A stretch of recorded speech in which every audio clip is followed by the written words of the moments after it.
bottle, but he's right back there. He'll be with you in a minute. All right, I got a quick fake news story that's fake, but you're going to love it. I want you to tell it tonight, okay, at your dinner table.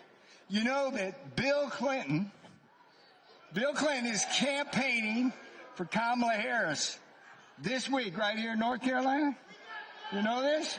Okay, so he's driving along in Hickory, and he sees this burnout factory, right? It's a big burnout factory. He says to the driver, "What happened to that factory?" And the driver says, "You happened." "My daddy worked at that factory," says the driver. "And when you were president in 1994, you remember this? Huh? You passed NAFTA." And he brought that factory to his knees. And then 7 unlucky years later, Bill Clinton, you let China into the World Trade Organization. And that killed that factory. You all remember, we got some old timers here. All across the state, the textile and furniture industries went down the tubes, Mr. Clinton. And the fact is, folks here don't much like you. So Clinton looks at the driver and says, I don't understand. If you feel that way, why are you driving me? Driver looks at him and says, "Sir, I need the money.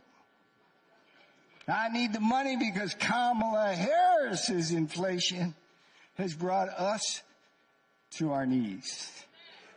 There's some weeks I have to choose between food on the table, medicine in the cabinet, and a roof over our heads, sir. But I'll tell you, Mr. Clinton, the most favorite reason I love driving you up and down the state of North Carolina is because you are the best campaigner for Donald Trump there is."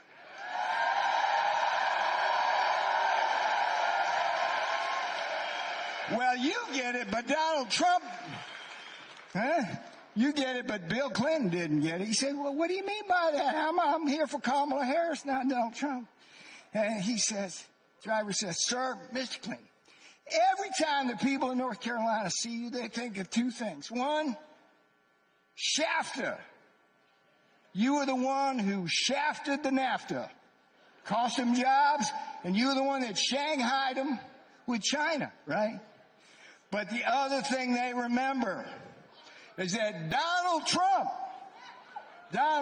was the man who canceled NAFTA and got tough on China."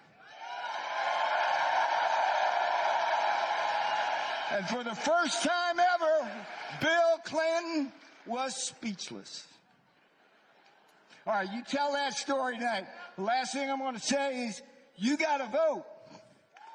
You going to vote?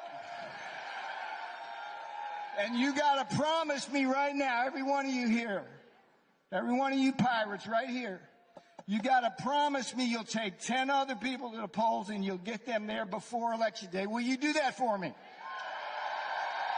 Will you do that for Donald Trump? Who you gonna vote for? Hey, you gotta say it louder, because I'm gonna walk back there. He's gonna look at me and says, "Peter, you're fired." One more time, because he's back there getting ready for you. Who you gonna vote for?